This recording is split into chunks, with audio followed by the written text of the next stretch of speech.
Rander police station હદ વિસ્તારમાંથી વેપારીનું અપહરણ કરી જબરદસ્તી યુએસડીટી ટ્રાન્સફર કરાવી રોકડ રકમની લૂંટ કરનાર હાર્દિકસિંહ જાડેજાની ધરપકડ કરતી સુરત શહેર એસઓજી.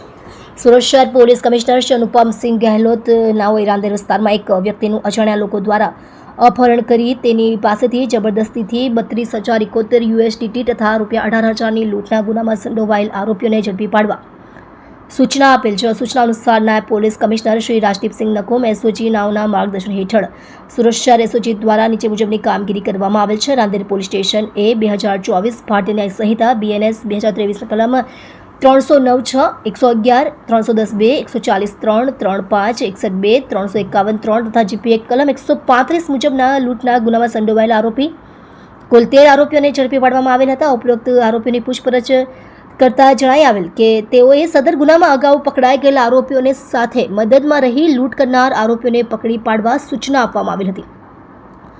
તે દરમિયાન સ્ટેટ મોનિટરિંગ સેલ દ્વારા કેરળ ખાતેથી આરોપી હાર્દિકસિંહ હરદેવસિંહ જાડેજા ઉંમર વર્ષ 24 રહે આશાપુરા કૃપા શેરી number 2 Bhidbhanjan society university road Rajkot મૂળ રહે ગામ અડવાળ તાલુકો જામ કંડોરણા જિલ્લો રાજકોટ વાળાને ઝડપી પાડવામાં આવેલ. જેથી સુરત શહેર એસઓજી દ્વારા તાત્કાલિક ગાંધીનગર સ્ટેટ મોનિટરિંગ સેલ ખાતેથી કબજો મેળવી સદર આરોપીને નામદાર કોર્ટમાં રજૂ કરી દિન 6ના રિમાન્ડ મેળવવામાં આવેલ છે.